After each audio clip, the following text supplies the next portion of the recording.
اسلام کے اندر ثواب یا عذاب کو بیان کرنے کی جو بنیاد ہے نا وہ قرآن و حدیث ہے۔ اکرم صلی اللہ علیہ وسلم نے فرمایا کہ میں سوموار کو روزہ رکھتا ہوں اور اس لیے رکھتا ہوں کہ اس دن میں پیدا ہوا تھا۔ صحیح، ٹھیک ہے، تو جب صحابہ رضوان اللہ مجمعین نے نبی علیہ الصلوۃ والسلام کے سامنے اپنا سب کچھ قربان کر دیا، جی، کیا وہ چراغاں نہیں کر سکتے تھے؟ یہ نبی علیہ الصلوۃ والسلام کے جوتے کی مشابہت ہے، اس پر نبی علیہ السلام کا نام ہے۔ نام لکھیے، ٹھیک ہے، آپ برانڈ نیو جوتا خریدیں، ٹھیک ہے، میں خرید کے لاتا ہوں تو کیا میں اس کے اوپر اپنے والد کا نام لکھوں گا؟ بالکل بھی نہیں۔ چھوڑ ڈالا کہ نبی اکرم صلی اللہ علیہ وسلم کا نام لکھا ہوا ہے کیک کے اوپر، اس کو چھری کے ساتھ کاٹا جا رہا ہے۔ اس کے اوپر تو بریلوی مکتبہ فکر اس میلاد کی ابتدا کب ہوئی ہے؟ 4 صدی ہجری میں۔ چوتھی، ہمارے یہ جو بھائی ہیں جو مناتے ہیں میلاد، ان کا تعلق فقہ حنفی سے۔ آپ فقہ حنفی کی کوئی کتاب اٹھا کے بتا دیں مجھے جس کے اندر اس عید کے احکامات موجود ہوں۔ بسم اللہ الرحمن الرحیم۔ السلام علیکم، میں ہوں آپ کا میزبان ریحان آفتاب اور آپ دیکھ رہے ہیں KB TV۔ جیسا کہ آپ جانتے ہیں کہ ماہ ربیع الاول کا آغاز ہو گیا ہے۔ یہ مہینہ ہر مسلمان کے لیے بہت خاص ہے کیونکہ اس مہینے میں نبی پاک صلی اللہ علیہ وسلم کی پیدائش بھی ہوئی اور ان کی وفات بھی اسی مہینے میں ہوئی۔ ہر مسلمان اپنے طریقے سے جشن مناتا ہے اور نبی پاک صلی اللہ علیہ وآلہ وسلم سے محبت کا اظہار کرتا ہے۔ کچھ لوگ نوافل پڑھتے ہیں اور کچھ لوگ جو ہے وہ نعت کا نذرانہ پیش کرتے ہیں۔ آج خاص بات کے پلیٹ فارم سے ایک بہت خاص شخصیت سے میں آپ کو ملوانے جا رہا ہوں۔ میرے لیے بہت قابل احترام ہے۔ آج ہمارے ساتھ موجود ہیں مولانا طاہر کلیم صاحب۔ السلام علیکم۔ وعلیکم السلام۔ خیر سے ہیں؟ اللہ کا شکر، آپ ٹھیک ہیں؟ خیریت سے؟ الحمدللہ، اللہ کا شکر۔ آپ کا بہت شکر گزار ہوں کہ آپ نے اپنے قیمتی وقت میں سے ٹائم دیا۔ جزاکم اللہ خیرہ۔ اللہ رب العزت آپ کے علم میں، جان مال میں برکت عطا فرمائے۔ آپ نے وقت دیا ہم سے بھی اللہ رب العزت دین کا کام لے لے، اس کے ذریعے سے شاید کسی کی اصلاح ہو جائے۔ آمین۔ شیخ صاحب، سب سے پہلے یہ بتائیے کہ اول کا مہینہ جیسے آغاز ہو چکا ہے، ہم نے نبی پاک صلی اللہ علیہ وسلم کو دیکھا نہیں ہے لیکن ہماری محبت اتنی زیادہ ہے، تو صحابہ کرام کی کیا محبت ہوگی جنہوں نے ان کے ساتھ ایک وقت گزارا ہوا ہے؟ تو یہ بتائیے کہ کیا صحابہ کرام نے بھی ربیع الاول منایا اور کیا قرآن و حدیث سے یہ ثابت ہے؟ بسم اللہ الرحمن الرحیم۔ اس بارے میں سب سے پہلی جو بنیادی بات ہے نا وہ ہمارے ذہن میں ہونی چاہیے کہ اسلام کے اندر ثواب یا عذاب کو بیان کرنے کی جو بنیاد ہے نا وہ قرآن و حدیث ہے۔ صحیح، ہم اس چیز کو سامنے رکھیں گے کیونکہ کوئی شخص اپنے طریقے سے، اپنے اجتہاد سے، اپنی کوشش سے، اپنی رائے سے، اپنی وہ تلاش و بسیار کر کے یا وہ اپنی تگ و دو کر کے اپنی رائے کو، اپنے موقف کو سامنے لا کر کسی چیز کے متعلق یہ نہیں کہہ سکتا کہ یہ ثواب ہے یا غلط ہے، یا جائز ہے یا ناجائز ہے۔ صحیح، جب ہم اس سلسلے میں قرآن و حدیث کا مطالعہ کرتے ہیں نا تو ہمیں کوئی چیز ایسی نہیں ملتی کہ جس کو ہم بنیاد بنا کے یہ کہیں کہ یہ کام کرنا ثواب کا کام ہے۔ اچھا، اس کی وجہ یہ ہے کہ قرآن پاک کی جن آیات سے ہمارے یہ بھائی استدلال کرتے ہیں، جی جی، سب سے پہلے ہم ان کی تفسیر دیکھیں گے قرآن کی روح سے، پھر ان آیات کی تفسیر احادیث کی روح سے، پھر ان آیات کی تفسیر دیکھیں گے کہ صحابہ رضوان اللہ اجمعین نے کیسے لی ہے۔ صحیح، اگر ہم ایک آیت کی تفسیر آیت کے ذریعے سے کرتے ہیں تو معنی بالکل واضح ہو جائے گا، حدیث کے ذریعے سے کریں گے تب بھی معنی بالکل واضح ہوگا۔ اور پھر جن لوگوں کو مخاطب کیا، اولین مخاطب تو صحابہ رضوان اللہ اجمعین ہے نا، بالکل، یعنی اللہ رب العزت نے جب نبی اکرم صلی اللہ علیہ وسلم پر وحی بھیجی اور یہ کہا کہ یا ایھا الذین آمنوا، تو اس وقت کے اہل ایمان کو خطاب تھا، بالکل، ٹھیک ہے۔ اور اس وقت کے اہل ایمان نے ان آیات کو کیسے لیا، یہ چیز بہت زیادہ، کیونکہ عملی تصویر جو ہے وہ نبی اکرم صلی اللہ علیہ وسلم کی ذات ہے اور صحابہ رضوان اللہ اجمعین کا عمل ہے۔ اب اگر کوئی شخص یہ کہتا ہے جی کہ یہ آیت ہے اور اس کی یہ تفسیر بنتی ہے، جی جی، اس سے یہ پتہ چلتا ہے کہ ہمیں جشن منانا چاہیے، میلاد منانا چاہیے، عید منانی چاہیے، تو ہم سب سے پہلے یہ دیکھیں گے کہ کیا اس آیت کی تائید میں کوئی اور آیت ایسی ملتی ہے۔ اچھا، اگر نہیں ملتی تو پھر ہم احادیث کا مطالعہ کریں گے، ان کو ڈھونڈیں گے، اس کے اندر دیکھیں گے کہ شاید نبی اکرم صلی اللہ علیہ وسلم کے عمل سے کوئی ایسی چیز ملتی ہو۔ اگر نہیں تو پھر ہم صحابہ رضوان اللہ اجمعین کی زندگیوں میں دیکھیں گے۔ اگر وہاں پر ہمیں یہ چیز نہیں ملتی تو ظاہری سی بات ہے کہ اس کا اسلام سے تعلق نہیں ہو سکتا، جی، ٹھیک ہے۔ اب آپ دیکھیں کہ قرآن ہے، نبی اکرم صلی اللہ علیہ وسلم پر اترا ہے اور نبی علیہ السلام نے اس کی تعلیم صحابہ کو دی ہے۔ جی ٹھیک، اب قرآن پاک میں ہمیں یہ چیز نہیں ملتی، حدیث میں یہ چیز نہیں ملتی۔ کس طرح نہیں ملتی کہ نبی اکرم صلی اللہ علیہ وسلم کے 40 سال نبوت سے پہلے کے ہیں جی، اور 23 سال نبوت کے بعد کے ہیں، 13 سال مکہ کے ہیں اور 10 سال مدینہ کے ہیں۔ پھر اس کے بعد صحابہ رضوان اللہ اجمعین کی خلافت کو دیکھ لیں، جی، ٹھیک ہے، تو اس پورے دور کے اندر ہمیں کہیں بھی اس چیز کا ثبوت نہیں ملتا۔ مطلب صحابہ کرام نے صحابہ کرام رضی اللہ عنہ نے ربیع الاول نہیں منایا۔ نبی اکرم صلی اللہ علیہ وسلم کے پہلے خلیفہ جنہیں خلیفۃ الرسول کہا جاتا ہے وہ جی۔ سیدنا ابو بکر صدیق رضی اللہ تعالیٰ عنہ ہے. اچھا، ٹھیک ہے جی. نبی اکرم صلی اللہ علیہ وسلم کے سسر ہیں صحیح سیدہ عائشہ صدیقہ مطہرہ رضی اللہ عنہا کے والد گرامی ہیں. صحیح. اس کے بعد نبی اکرم صلی اللہ علیہ وسلم کے خلیفہ کے جو خلیفہ ہیں خلیفہ تو خلیفۃ الرسول سیدنا عمر بن خطاب رضی اللہ عنہ ہیں. نبی اکرم صلی اللہ علیہ وسلم کے سسر ہیں. جی. ٹھیک ہے. سیدہ حفصہ رضی اللہ عنہا کے والد گرامی. اس کے بعد سیدنا عثمان بن عفان رضی اللہ تعالیٰ عنہ ہیں. جی. ٹھیک ہے. نبی اکرم صلی اللہ علیہ وسلم کے دوہرے داماد ہیں. جی. اس کے بعد نبی اکرم صلی اللہ علیہ وسلم سیدنا عثمان کے بعد سیدنا علی بن ابی طالب رضی اللہ عنہ کا نمبر آتا ہے. جی. اور وہ نبی علیہ الصلوۃ والسلام کے چچا زاد بھائی بھی ہیں, نبی اکرم صلی اللہ علیہ وسلم کے داماد بھی ہیں. اس سے آگے پھر حسن بن علی رضی اللہ عنہ ہے, پھر امیر معاویہ رضی اللہ عنہ ہے, پھر آگے چلتا ہے سلسلہ. ہم صرف ان 4 قریبی رشتہ داروں میں دیکھ لیتے ہیں کہ کیا اس چیز کا ثبوت ملتا ہے نہیں ملتا. تو آپ تاریخ کی کوئی بھی کتاب اٹھائیں, حدیث کی کوئی بھی کتاب اٹھائیں, آپ کو اس چیز کا ثبوت نہیں ملے گا. ایک صاحب ہم نے زیادہ تر دیکھا ہے کہ پہلی ربیع الاول سے لے کے 12 ربیع الاول تک ہم لائٹنگ لگاتے ہیں اور چراغاں کرتے ہیں. لائٹنگز لگا کے ہم وہ نبی پاک صلی اللہ علیہ وسلم محبت کا اظہار کرتے ہیں. تو کیا یہ جائز ہے؟ دیکھیں, وہ ہمارے بھائی کہتے ہیں جی کہ نبی اکرم صلی اللہ علیہ وسلم سے محبت کا اظہار ہم کرتے ہیں, یعنی ہم خوشی کا اظہار کریں. اب نبی اکرم صلی اللہ علیہ وسلم سے پوچھا گیا یا رسول اللہ آپ سوموار جمعرات کا روزہ رکھتے ہیں, کیوں رکھتے ہیں؟ تو نبی اکرم صلی اللہ علیہ وسلم نے فرمایا کہ میں سوموار کو روزہ رکھتا ہوں, اور اس لیے رکھتا ہوں کہ اس دن میں پیدا ہوا تھا. صحیح. ٹھیک ہے. تو جب نبی علیہ الصلوۃ والسلام پیدا ہوئے ہیں تو روزہ رکھا ہے, تو اس کا مطلب پھر عید نہیں منائی. اچھا. کیونکہ عید کے دن روزہ رکھنا نبی صلی اللہ علیہ وسلم نے فرمایا کہ ابلیس روزہ رکھتا ہے. بالکل. عید الاضحیٰ کا دن اور عید الفطر کا دن, پہلا جو دن ہے وہ عید کا خاص دن ہے, اس دن آپ روزہ نہیں رکھ سکتے. تو اگر نبی اکرم صلی اللہ علیہ وسلم نے روزہ رکھا ہے تو اس کا مطلب جشن نہیں منایا. تو جب جشن نہیں منایا تو پھر چراغاں اور لائٹنگ اور یہ چیزیں جھنڈیاں لگانا یہ نہیں. اس میں دوسری چیز میں تھوڑا سا اضافہ کر دوں, وہ یہ کہ ریحان بھائی آپ یہ دیکھیں کہ جن صحابہ رضوان اللہ مجمعین نے نبی علیہ الصلوۃ والسلام کے سامنے اپنا سب کچھ قربان کر دیا, جی, کیا وہ چراغاں نہیں کر سکتے تھے؟ کر سکتے تھے. کیا وہ جھنڈیاں نہیں لگا سکتے تھے؟ لگا سکتے تھے. کیا وہ کھیر پکا کر اور روٹیاں بنا کر تقسیم نہیں کر سکتے تھے؟ کر سکتے تھے. اور تیسری چیز اس کے اندر میں مزید, اگر یہی محبت تھی نا جی, تو بڑی معذرت کے ساتھ ممکن ہے سننے والوں کو یا آپ کو میرے الفاظ تھوڑے سے سخت لگیں, لیکن اللہ رب العزت گواہ کہ صرف اصلاح کے لیے اگر یہی محبت تھی نا تو پھر تو دین بڑا آسان تھا. اصل جو دین تھا نا وہ یہ تھا کہ آپ نے سب کچھ اپنا نبی اکرم صلی اللہ علیہ وسلم کے لائے ہوئے اسوے پر قربان کرنا ہے, کہ جیسے نبی نے کہا ہم نے ویسے کرنا ہے صلی اللہ علیہ وسلم. تو ایسی کوئی بھی چیز نبی اکرم صلی اللہ علیہ وسلم سے جب ثابت نہیں ہے تو اس کی جب بنیاد ہی ثابت نہیں ہے تو پھر اس کی ساری فروعات بھی ختم ہو جاتی ہیں. 12 ربیع الاول کا جو آتا ہے اس میں ہم نے دیکھا ہے کہ عورتیں بھی جلوس میں گئی ہوئی ہوتی ہیں اور مسلسل ساتھ اس میں وہ پھر رہی ہوتی ہیں. پورا دن ہم نے نوٹ کیا کئی بار کہ عورتیں اس میں ہوتی ہیں اور کھانے پینے کا بھی ایک سسٹم چل رہا ہوتا ہے. تو عورتوں کا جانا ثابت ہے 12 ربیع الاول میں؟ کہ ایک بات, اس بات سے پہلے ایک میں بات تمہیدی طور پر کہہ لیں یا بنیادی طور پر سمجھنے کے لیے کہہ لیں کہ نبی اکرم صلی اللہ علیہ وسلم کی تاریخ پیدائش میں ہی اختلاف ہے. جی, یہ بھی ویسے پوچھنا چاہ رہا تھا, چلیں آپ اسی میں تھوڑا سا ایڈ کر لیتے ہیں کہ ان کی پیدائش کا دن کیا ہے اور ان کی. ہاں جی, نبی اکرم صلی اللہ علیہ وسلم کی تاریخ پیدائش میں ہی اختلاف ہے. جی, 9 ربیع الاول پیدائش ایک قول یہ ہے, اچھا, دوسرا قول یہ ہے کہ 12 ربیع الاول پیدائش. ایک قول یہ ہے کہ 9 ربیع الاول پیدائش 12 ربیع الاول وفات. ٹھیک ہے. دوسرا قول یہ ہے کہ 12 ربیع الاول پیدائش اور 12 ربیع الاول ہی وفات.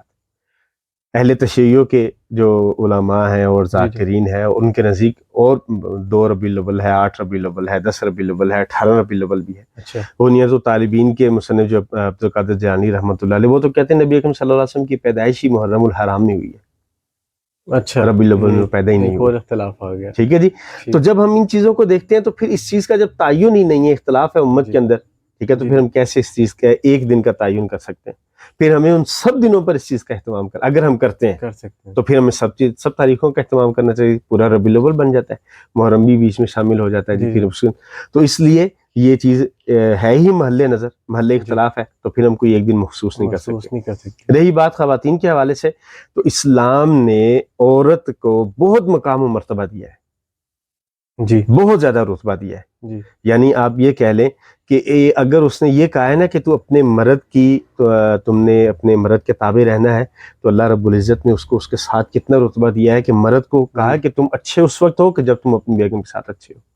اچھا ٹھیک ہے, یعنی صرف یہ نہیں کہا کہ تم اپنے خامند کے ماتحت ہو, بلکہ یہ کہا خامند کو یہ کہہ دیا کہ خیرکم لاہلی وانا خیر لاہلی, جی کہ تم میں سے بہترین وہ ہے جو اپنی بیگم کے ساتھ بیگم اچھا کے ہے, ساتھ اور میں تم میں سے سب سے زیادہ اپنی بیگمات کے ساتھ اچھا ہوں. اچھا ٹھیک ہے, تو عورت تو تقدس ہے, عورت کو تو اللہ رب العزت نے عورت کہا ہے. ٹھیک ہے جی, یعنی اس کو ایک مرتبہ ایک رتبہ دیا ہے. نبی کی بیگمات کو مخاطب کر کے اللہ نے حکم دیے ہیں, نبی صلی اللہ علیہ وسلم کی بیٹیوں کو مخاطب کر کے حکم دیے ہیں, اہل ایمان کی مستورات کو حکم کر کے مخاطب کیا ہے. تو اس سلسلے میں ایک بات ذہن میں رکھیں کہ نبی اکرم صلی اللہ علیہ وسلم کے زمانے میں باجماعت نماز پڑھتی تھی خواتین مسجد نبی میں آ کر. اچھا ٹھیک ہے, نبی علیہ السلام کا حکم یہ تھا کہ جب تک میں سلام پھیر کے منہ پیچھے نہ کروں, صحابہ کو یہ کہا تھا کہ تم میں سے کوئی اٹھ کر جائے گا نہیں, تم میں سے ہر شخص قبلے کی طرف رہے گا. مستورات کو یہ حکم تھا کہ جب تک میں منہ پیچھے کروں تو تم میں سے ہر خاتون اٹھ کر چلی جائیں.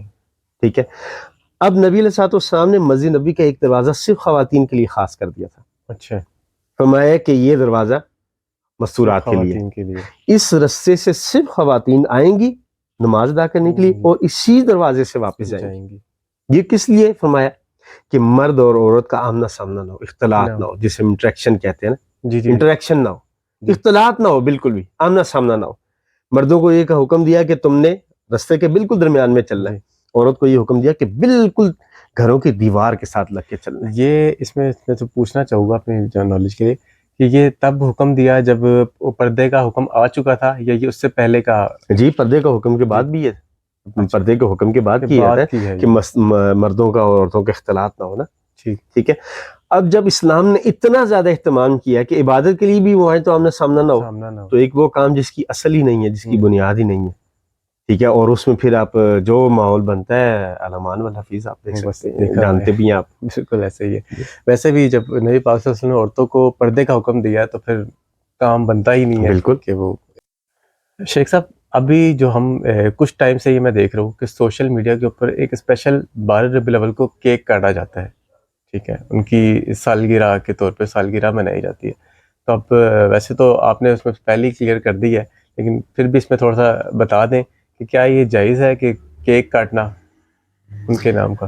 دیکھیں, پہلی بات تو وہی آ گئی کہ نبی اکرم صلی اللہ علیہ وسلم سے, پھر دوسری بات نبی علیہ السلام سے اس کا ثبوت نہیں ملتا. دوسری بات یہ ہے کہ نبی اکرم صلی اللہ علیہ وسلم کی پیدائش کا دن آپ منا رہے ہیں, جی تو یہ تو کفار کا طریقہ ہے, اور نبی علیہ السلام نے تو ہمیں اس سے منع کیا ہے کیک کاٹنا. ٹھیک ہے, میں من تشبہ بقوم فہو منہم, جی جو جس قوم کی مشابہت کرے گا کل قیامت کے دن ان کے ساتھ اٹھے گا. ٹھیک ہے, تو ہر وہ کام جس کے کرنے سے کفار ذہن میں آ جائیں آپ کے, اور اس کام سے اسلام نے ہمیں منع کر دیا اگر اس کی دلیل اسلام کے اندر موجود نہیں ہے.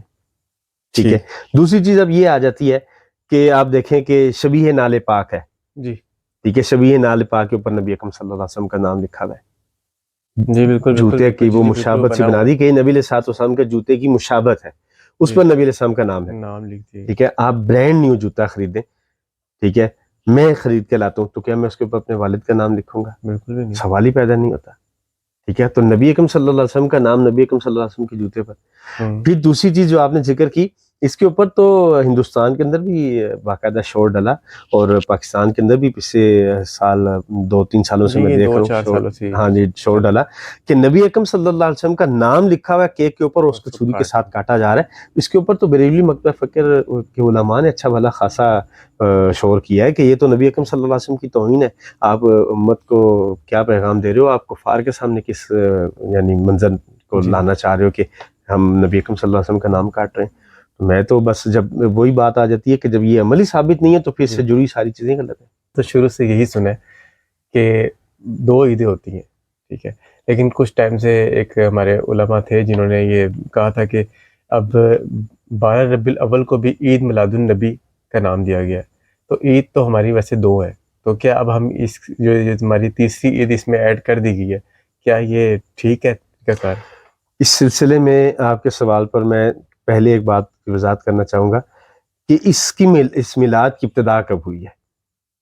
4 صدی ہجری میں, 4 صدی ہجری, یعنی ہجرت کا چوتھی جو صدی چلی تھی اس کے اندر یہ کام ہوا کہ جو اپنے آپ کو فاطمی خلفاء کہلاتے تھے، یعنی وہ اپنے بارے میں یہ دعویٰ کرتے تھے کہ ہم سیدہ فاطمہ رضی اللہ تعالیٰ عنہ کی نسل سے، تو وہ اپنے آپ کو فاطمی خلفاء کہلواتے تھے. انہوں نے اس بدعت کا اس کو یعنی آپ کہہ لیں کہ ارتکاب کیا یا ایجاد کیا اس بدعت کو. اس سے پہلے کوئی امت کے اندر اس کا وجود نہیں تھا. اور جو فاطمی خلفاء بھی کہلواتے تھے اصل میں وہ اس کے اوپر اہل نسب کا اجماع ہے. صحیح. اور علماء نے اس وقت میں بیٹھ کر باقاعدہ اس کے اوپر ایک بھرپور میٹنگ، جسے آپ کہہ لیں موجودہ دور کی اصطلاح میں، کر کے یہ کہا تھا کہ لوگوں کو بتایا جائے کہ یہ جو اپنے آپ کو فاطمی خلفاء کہلواتے ہیں نا، یہ فاطمی نہیں ہے، یہ اصل میں یہودی النسل ہے. اچھا. یعنی ان کا تعلق یہودیوں سے ہے. انہوں نے اسلام کا لبادہ اوڑھا ہے اور اسلام کا لبادہ اوڑھ کر مسلمانوں کے اندر انہوں نے اس چیز کو شامل کر دیا کہ یہ منانا بھی، میلاد منانا بھی یہ ثواب کا کام ہے. اس چیز کی باقاعدہ کتب کے اندر بھی حوالے موجود ہیں. البدایہ والنہایہ میں امام ابن خلکان کی کتاب ہے وفیات العیان، اس کے اندر بھی باقاعدہ کہ یہ مسلمانوں کا طریقہ نہیں تھا، یہ باقاعدہ اس کے اندر شامل کیا گیا. اب آ جاتے ہیں آپ کے سوال کی طرف. تیسری عید، ٹھیک ہے. تو عید نبی اکرم صلی اللہ علیہ وسلم مدینہ منورہ جب آئے تو وہاں کے لوگ ایک دن مناتے تھے، 2 دن تھے، تو وہ اس دن جشن مناتے تھے، خوشی مناتے تھے. تو نبی اکرم صلی اللہ علیہ وسلم نے ان سے کہا کہ اللہ رب العزت نے تمہیں ان 2 سے بہتر 2 دن دے دیے ہیں، عید الفطر اور عید الاضحیٰ. ٹھیک ہے. اب آپ کوئی بھی کتاب اٹھا کے دیکھیں، فقہ کی ہو، حدیث کی ہو، ٹھیک ہے، تاریخ کی ہو، ان 2 عیدوں کا ذکر ملے گا آپ کو. بالکل. فقہ اور حدیث کی کتابیں اٹھائیں گے، ان کے احکامات بھی ملیں گے. عید الفطر کے کیا احکامات ہیں، عید الاضحیٰ کے کیا احکامات ہیں، پڑھنی کیسے ہے، رکعات کتنی ہے، طریقہ کار کیا ہوگا، جانے سے پہلے کیا کرنا ہے، واپسی پر کیا کرنا ہے، یہ سارے احکامات آپ کو ملیں گے. عید الاضحیٰ جسے عید الضحیٰ بھی کہتے ہیں، عید قربان بھی ہم کہتے ہیں، قربانی کے حوالے سے ساری آپ فقہ، ہمارے جو بھائی ہیں جو مناتے ہیں میلاد، ان کا تعلق فقہ حنفی سے. آپ فقہ حنفی کی کوئی کتاب اٹھا کے بتا دیں مجھے جس کے اندر اس عید کے احکامات موجود ہوں. نہیں، وہ تو ایسا کچھ بھی نہیں ہے، نہ صرف نماز ہے نہ کچھ ہے. ٹھیک ہے. تو جب یہ نہیں ہے تو پھر ہم عید کس طرح کہہ سکتے ہیں؟ اب اس کی وہ لغوی تشریح کی طرف آ جاتے ہیں جی کہ عید کا مطلب ہوتا ہے لوٹ کر آنا. ٹھیک ہے. تو یہ دن چونکہ لوٹ کر آتا ہے، بار بار آتا ہے، تو پھر اس لیے اس کو عید کہا جاتا ہے. تو یہ دن پھر بات ادھر ہی آ جائے گی، تو نبی اسلام کی زندگی میں بھی تو آیا نا. بالکل. نبی اکرم صلی اللہ علیہ وسلم نے اپنا جنم دن کیسے منایا؟ روزہ رکھ کے منایا ہے. صحابہ رضوان المجمعین نے کیسے منایا؟ میں نے آپ کو 4 رشتے بتائے، قریب 3 رشتے ہیں نا، 2 سسر ہیں اور 2 داماد ہیں. ٹھیک ہے جی. پھر آگے نواسے کی حکومت ہے. پھر ٹھیک ہے، پھر مسلمانوں کے ماموں ہیں امیر المومنین امیر معاویہ رضی اللہ تعالیٰ عنہ، ان کا دور خلافت ہے. وہ نبی اکرم صلی اللہ علیہ وسلم کے برادر نسبتی ہیں، یعنی ام حبیبہ رضی اللہ تعالیٰ عنہ کے بھائی ہیں، مسلمانوں کے ماموں لگے. اور ابو سفیان رضی اللہ تعالیٰ عنہ کے بیٹے ہیں. ٹھیک ہے. کاتب وحی ہے، بڑی فضیلت ہے ان کی. ان کا بھی دور خلافت رہا. آپ ان کا دور حکمرانی ہے یا دور، اس پر ایک بحث ہے، تو آپ اس میں دیکھ لیں کیا اس میں بھی یہ چیز ملتی ہے نہیں ملتی. تو جب اس دور میں نہیں ملتی، پھر فقہ اور حدیث کی کتابوں میں اس کی تعلیمات نہیں ملتی کہ ہم نے اس کے متعلق کیسے کرنا ہے، تو اس کا مطلب ہے کہ بے اصل ہے یہ چیز، اس کو عید نہیں کہا جا سکتا. ٹھیک ہو گیا. آخر میں آپ سے جاننا چاہوں گا کہ کیا ہم جس طرح سے چلیں، ٹھیک ہے، اب کچھ بھائی حضرات ہمارے کہتے ہیں کہ ہم خوشی میں، ان کی محبت میں ہم یہ چیزیں ایڈ کر دیتے ہیں، تو کیا یہ ایڈ جو ہم اپنے طرف سے چیزیں ایڈ کر دیتے ہیں جو ہمیں قرآن و حدیث سے اس کا کوئی پروف نہیں ملتا، وہ ایڈ کرنا جائز ہے یا نہیں؟ نبی اکرم صلی اللہ علیہ وسلم نے فرمایا کہ میں تمہیں جو دین دے کر جا رہا ہوں نا، بالکل واضح ہے. ٹھیک ہو گیا. اس میں کوئی چیز پوشیدہ نہیں ہے اور پیچیدہ نہیں ہے. جی. یعنی کوئی ایسا عمل نہیں ہے کہ اس کا کرنا کا حکم ہو اور ہمیں نظر نہ آیا ہو، یا کرنے کا حکم تو ہمیں مل گیا اور کرنا کیسے وہ نہ نظر آیا ہو. نہ اس کے اندر پوشیدگی ہے نہ پیچیدگی ہے. جی.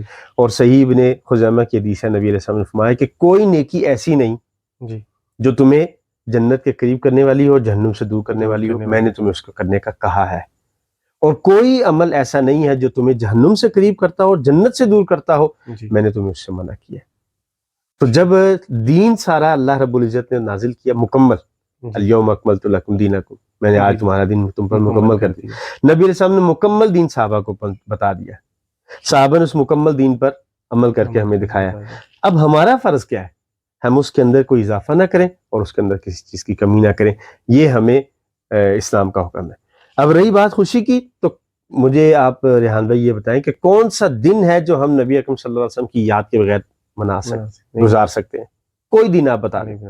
آپ صبح اٹھتے ہیں، نبی علیہ السلام کو یاد کرتے ہیں. کس طرح یاد کرتے ہیں کہ نبی علیہ السلام نے ہمیں یہ تعلیم دی ہے کہ جب آپ نے صبح اٹھنا ہے تو آپ نے دعا پڑھنی ہے، الحمدللہ الذی احیانی بعد ما اماتنی والیہ النشور. ٹھیک ہے جی. منہ پر ہاتھ پھیرنا ہے اٹھنے سے پہلے. آپ نبی علیہ السلام نے فرمایا کہ اپنے چہرے پر ہاتھ پھیر کر نیند کو ختم کرو، نیند کو دور کرو. رات سونے تک نبی اکرم صلی اللہ علیہ وسلم کی عادت مبارکہ تھی، بستر پر آتے وہ رات سونے کے اذکار کرتے، بستر جھاڑتے پھر سوتے.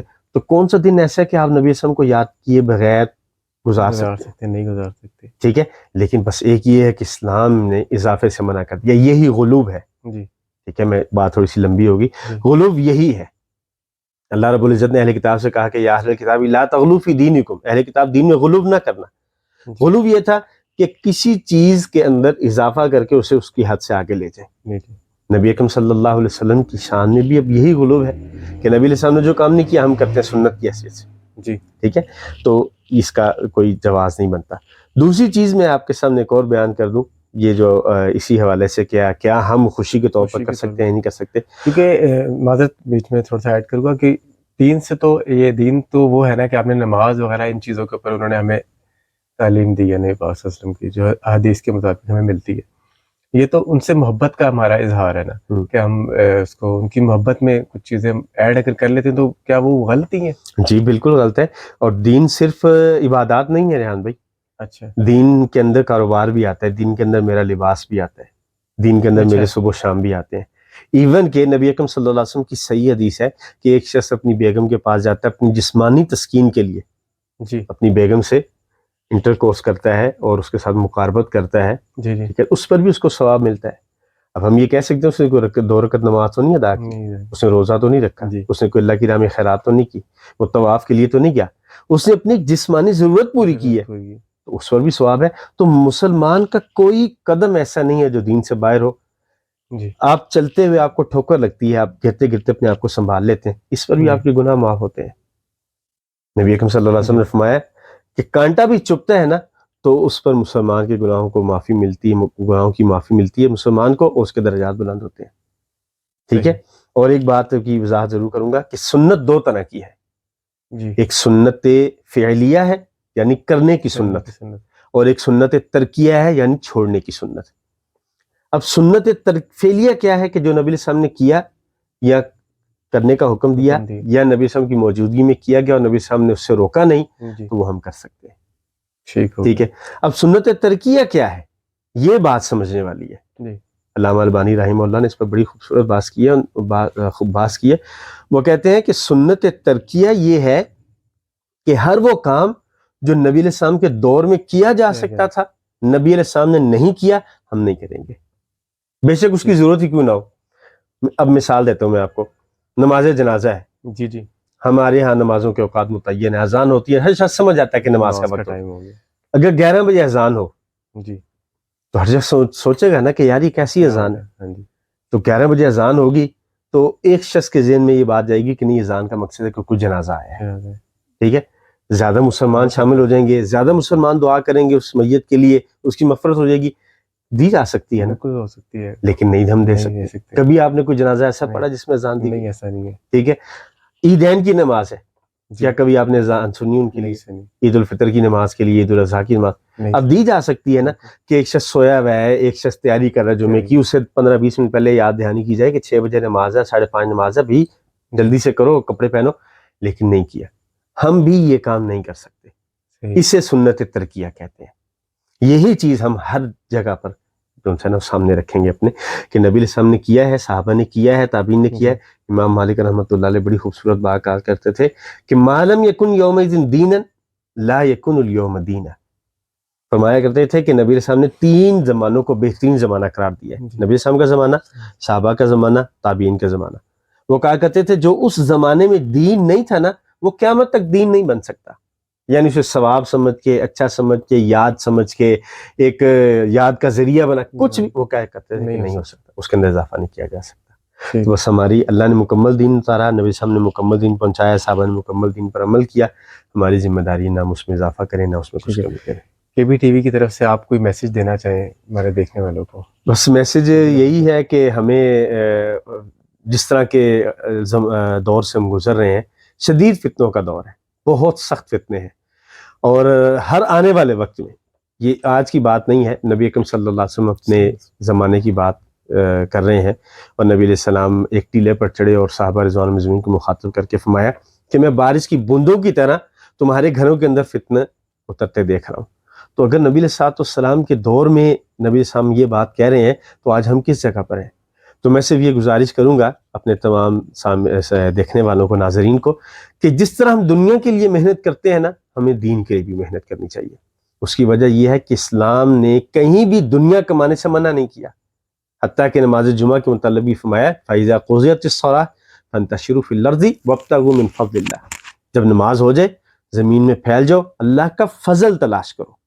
یہ نہیں کہا کہ مال تلاش کرو، یہ نہیں کہا کہ روزی روٹی تلاش کرو، فرمایا اللہ کا فضل تلاش کرو۔ تو میں ناظرین سے ایک ادنا سا طالب علم ہونے کے ناطے ضرور کوشش کروں، یہ کہنے کی یعنی کہوں گا کہ یہ ضرور کوشش کریں کہ آپ کے بچوں کو یہ پتہ ہو کہ صحیح دین کیا ہے۔ نبی علیہ السلام سے محبت، یہی سوالات ریحان بھائی کر رہے تھے، نبی علیہ السلام سے محبت کا تقاضا یہ ہے کہ ہم اس دین کو حاصل کریں جو دین نبی علیہ السلام نے صحابہ کو دیا ہے، اور اس کے لیے ہمیں کوشش کرنی چاہیے۔ اچھی تعلیم سے اسلام نہیں روکتا، اچھی جاب سے اسلام نہیں روکتا، زیادہ پیسہ کمانے سے اسلام نہیں روکتا، اچھی گاڑی رکھنے سے، اچھا گھر بنانے سے اسلام نہیں روکتا۔ اس طرف بس کوشش ہونی چاہیے کہ ہم جس دنیا کے لیے محنت کرتے ہیں اس سے زیادہ نہیں تو کم از کم اتنی دین کے لیے بھی کوشش کریں، تاکہ ہمیں بھی صحیح دین کی معلومات حاصل ہو، ہم صحیح دین پر عمل پیرا ہو سکیں اور اپنے بچوں کو بھی اس دین پر لگا سکیں، کیونکہ اگر ہم نے محنت نہ کی تو ہمارے بچے بھی یقیناً اس دین سے دور ہو جائیں گے، اور ایسا نہ ہو کہ ہماری نسل بالکل برباد ہو جائے۔ شیخ صاحب آپ کا بہت شکریہ، بارک اللہ فیکم، اللہ تعالیٰ آپ کو عزت عطا فرمائے، جزاکم اللہ خیرہ۔ انشاءاللہ پھر ملیں گے ایک نئی ویڈیو کے ساتھ۔ اللہ حافظ۔ السلام علیکم ورحمۃ اللہ۔